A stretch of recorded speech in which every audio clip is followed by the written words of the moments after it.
So, welcome back everybody. You're watching the Gigabyte Dota Masters Tournament on Triumph of Man, and joining with me, somebody just, LANAM just disconnected.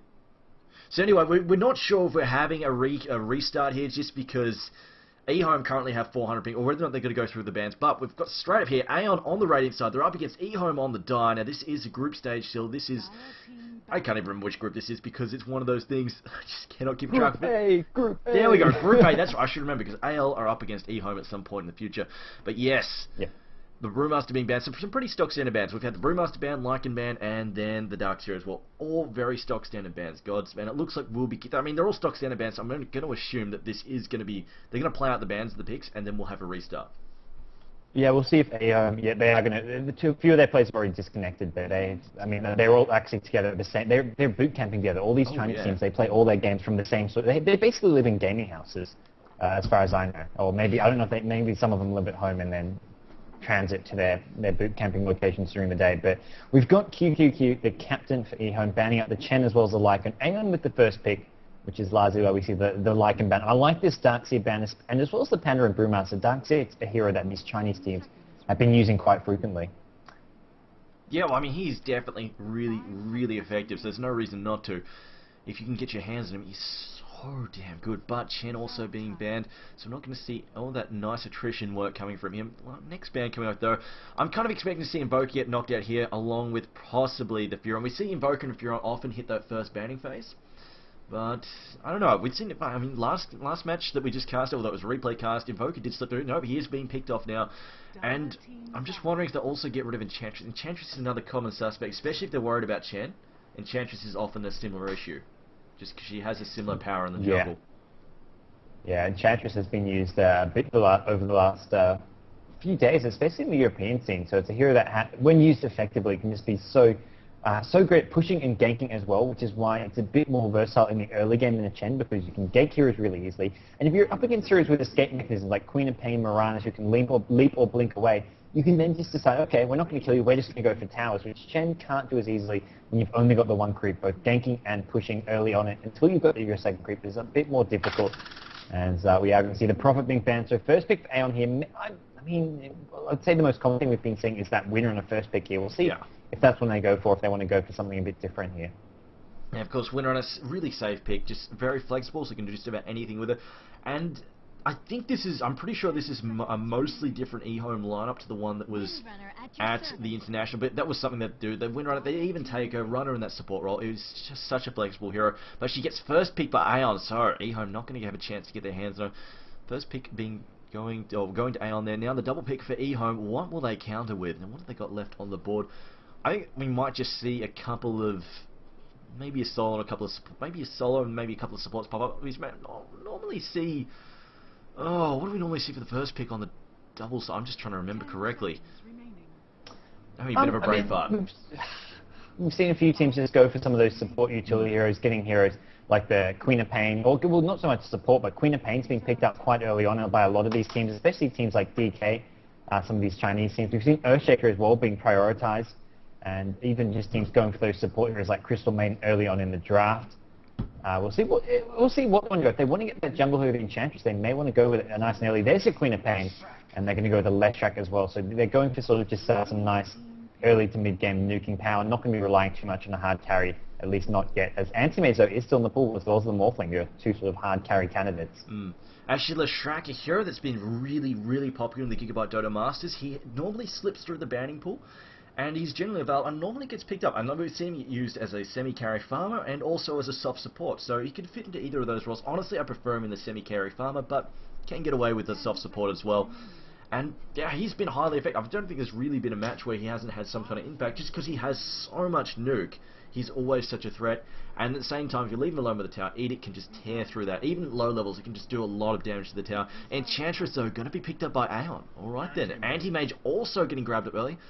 Interesting decision there, so they're going to pick him up. And Anti-Mage, one of those heroes who can cause a lot of trouble if he manages to get out of control. Though I don't know if he's going to manage it. They've got a lot of nuke. I mean, right now, EHOME could put so much pressure on. I'm a little bit worried.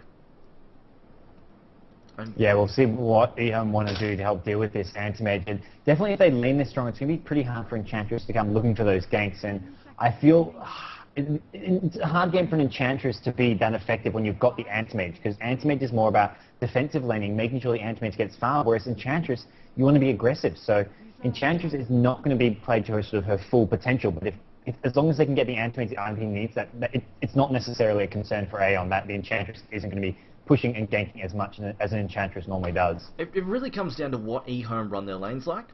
And I know these Chinese teams have actually gone for very strong, just 2-1-2s or 2-2-1s. But if they get presented with a weak, if Anti-Mage's lane gets presented with a weak lane, like some kind of suicide solo, it is definitely possible for Enchantress to bust down that tower, because Anti-Mage, he can just blink on top of them, do a bit of damage, chase them off, or even they could even land a kill if he's got a good stunner with him, any kind of good support just to back him up. Enchantress obviously can bring, provided she gets some decent creeps, can jump out there with a couple of nets or a couple of stuns, so it is possible.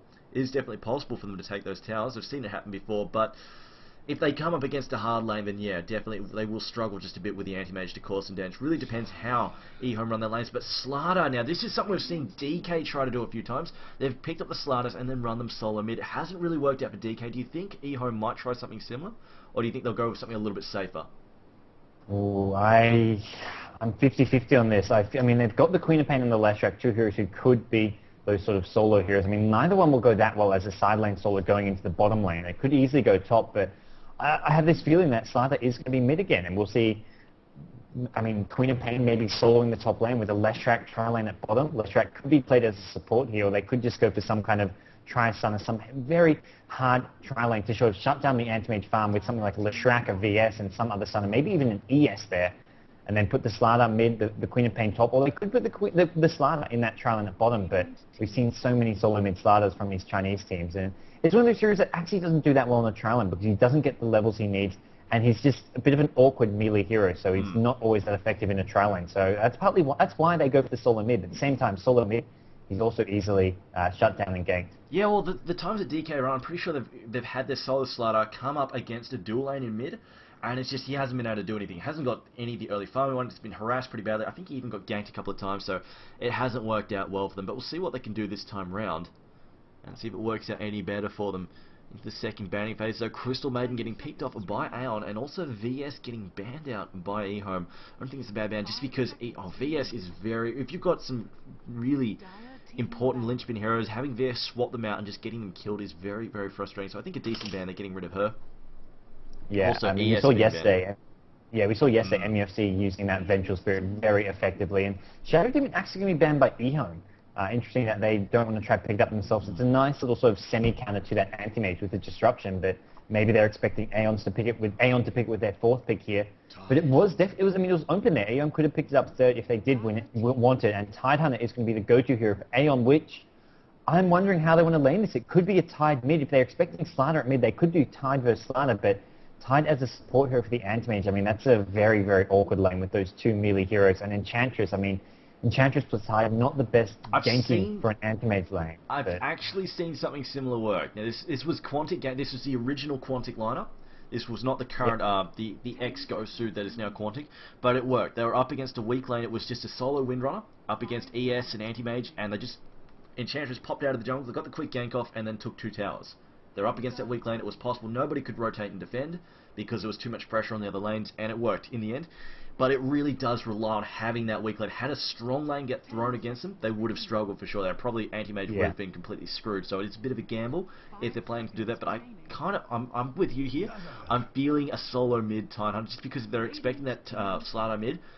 I mean, yeah, it's like Tidehunter can handle it. It's got a decent AoE nuke he can farm with, just sort of try and multi-CS with it, and also just harass Slardar every time he comes close. Just that anchor smash, very good. But Dazzle, though, a bit of an odd pick. I know some people were complaining and bitching in the chat saying, oh, these games always the same lineup, but now they've got Slardar, now they've got Dazzle. I don't want to hear any more whinging from you guys in the chat about lineups, because here are two very uncommon heroes getting picked up. So we'll see how the Dazzle runs. I think the Dazzle's heal is actually currently bugged. I remember Nora, one of my good buddies, was pointing out there is a couple of problems with the bounces.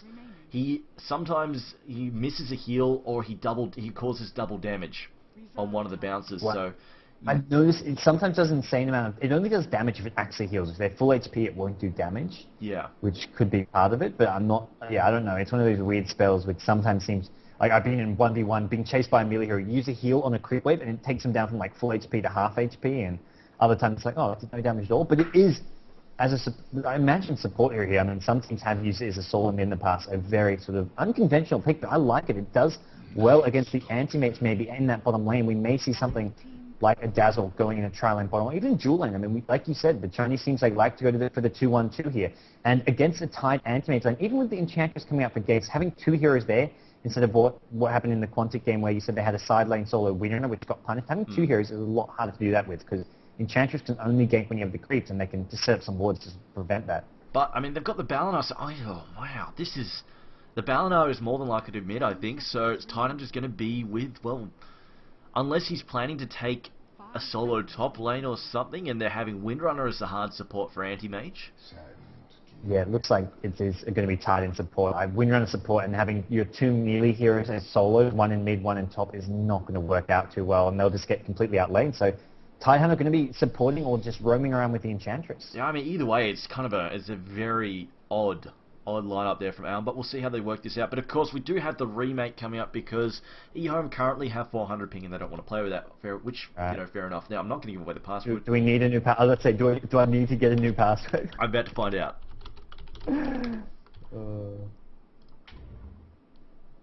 Oh, there's a 1 minute delay, so if they instantly rejoin, I didn't give it away. I didn't give it away. It's not me.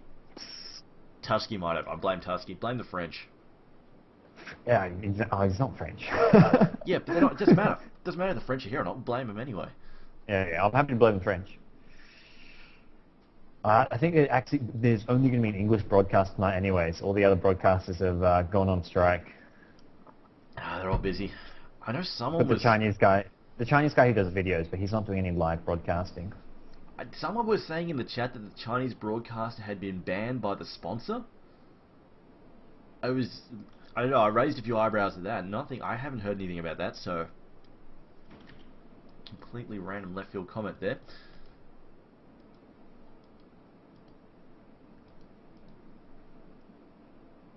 Alright, EHOME not materialised with Cupid Cat here and nobody else. Not dead sure what's going on there. I'm not sure. It could be changing their internet line or just... Oh, there we go. They're going to roll on in. As hopefully this next Singapore server is going to be slightly better. Say Aeon don't want to play in Hong Kong? In general, it's the Chinese teams who can't play in Hong Kong. I mean, it's closer to China, but some of them... Yeah, AP. Of course. But in general, I mean, a lot of the Chinese teams, they just can't play on Hong Kong. It's too laggy, or they just lose packets and it becomes unplayable. Okay, alright then. Tusky says, since when am I French? Since when am I French? EHOME, they find a 150 ping server. I don't know if you can do that somehow. Maybe. I don't know. Works like magic.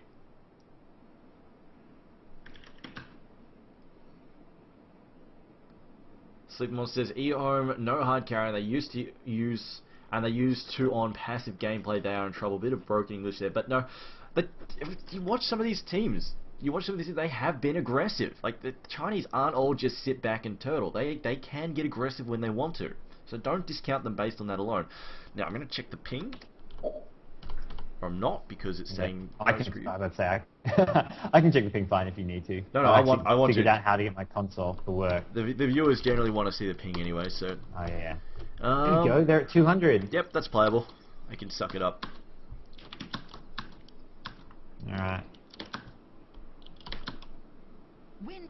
Enchantress. Alright, fantastic. Here we go. I'm really interested to see how Aeon lane is, just because it's such a weird lineup there, I feel. Weird lineup. For Aeon, I feel EHOME's is almost just as weird. I mean, I think with Aeon, they definitely have, I mean, with 3 melee heroes, it's going to make their lanes a bit weak, but I think they almost have to run the Tidehunter and the Enchantress at bottom with the Anti-Mage. Windrunner likely just in that side lane solo, the top lane as a suicide solo, and then Nightstalker going to be going mid, so could see Nightstalker against Slardar at mid, which I'm a bit surprised they picked the Nightstalker. If they're maybe not expecting Slardar to be mid, and then over at EHOME, we're going to see Queen of Pain maybe in a dual lane top or a tri-lane top. as we're going to see just what they want to do in a second here.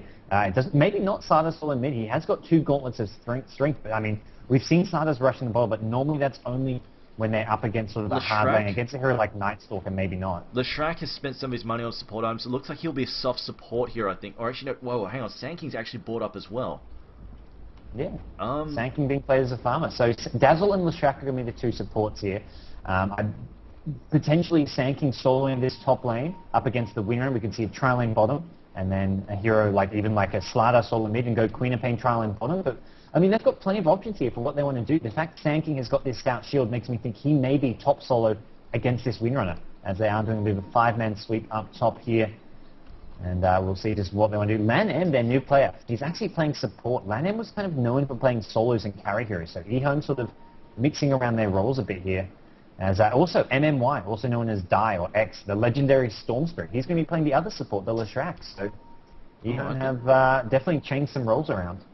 I mean, I'm pretty sure Burning said something about he did the same as well when he joined up with DK, having switched around from a support role to a carry role, and they had their carry player switch to a support as well. So, you know, I guess they're flexible. They can do whatever they feel works best for their team. Now, Queen of Pain coming down here does lose out on the DD to the Titan. Titan is going to be playing some kind of support role. He has picked up both early smoke for the ganks, and then, of course, wards as well. Need those early wards. He's both teams throwing down those lane wards. In fact, that's the Radiant top Radiant ward of the Windrunner in some trouble, getting stunned. Oh, I don't... She went in there. She was looking to block that pull. Not going to happen, though. And having a stun Great already. Stun from Leshrac. The Sanking wasn't enraged to get a stun, but Leshrac led and hit his stun first. As Windrunner going to pop a salve here. And this Windrunner already losing that salve before the creeps even hit. Sanking's just going to keep this wave still, while Leshrac at top lane is going to just harass this Windrunner whenever Windrunner comes out. So having a dual lane at top rather than the Sanking solo. Very smart. And mid lane, it's a Slardar dual lane. So EHOME are just looking to make sure they win 2 lanes. They're happy to give this anti-mage farm as long as they win both mid and top lane. Top lane they should win convincingly. We're not going to struggle to any farm. And mid lane, with the Dazzle Slardar, that's a hard lane for the Nightstalker. These Radiant wards up in the top lane, I think they're a little interesting. I haven't seen this verse like this 0-minute ward placement before. Just the double wards up here. I don't know, very... Yeah, I'm a bit surprised. I think that ward, the one near the top lane, first blood, actually goes bottom lane with the anti-mage Enchantress. Nice little gank there. But I think this ward near the top tower is just to sit into the jungle there, so that he can see where the Leshrac is. Actually, yeah. It can spot out the Leshrac, so he knows when the Leshrac is there, or if Leshrac goes off to maybe go creepful. But it is a very unusual position. Actually, I'm bringing it up now. It doesn't see that much. It's definitely a little bit weird. Alright then. But yeah, Anti-Mage unexpectedly getting that first blood down there. I did see him just sort of dodge around the creep wave and then get a whole bunch of hits on the Queen of Pain. And that mana break, just very frustrating. In fact, he's leveling mana break, just going to get very aggressive on Queen of Pain. And it's one of the things that sucks when you're sort of a squishy intel hero. Anti-Mage can actually cause a lot of pain. And this is almost a lane, like if they were going to do that double support, like do the melee support down there, this is kind of a lane that they could have punished. They could have definitely punished and pushed back and tried to take towers off, but in the end, they are just going to run the solo anti-mage down there. See what he can do. And in the mid lane, Slardar currently 8 and 5. Nightstalker found himself an early haste rune. He's already got a bottle up and running. I think he ecoed that. And now Titan also in the mid, throwing down the gush. Are they going to follow up with a void as well as a slow? I think they've got an enchant on him as well. No, it is just a gush. Going to throw down the void as well, but he's got the extra mana. Decides why the hell not spam it, just because he can. Slardar going to salve up there, and now Windrunner moving into the junk, throws down her next ward just to get a bit of extra vision. So yeah, I don't know, a very redundant ward there. I'm not sure what that's doing over there.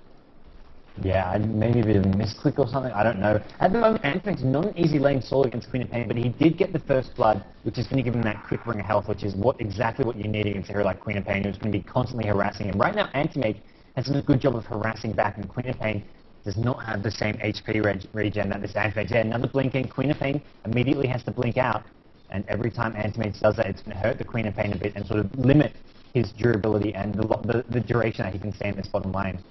Well, he's got the Ring of Health up, he's got the Poleman Shield. I think he'll be okay. He's picked up an early level of Spell Shield as well, so he's not going to be too susceptible to the screens, but yeah, he just wants to regen a bit just before he goes on that second attack run on Queen of Pain, because I think he will probably just get aggressive on her in a minute. Just to beat her up, and just make sure he controls her mana. And here we go, he's got another item coming out again. Oh, he's just got some more tangos coming out as well. So yeah, I think he's going to be just fine. And Queen of Pain is probably going to try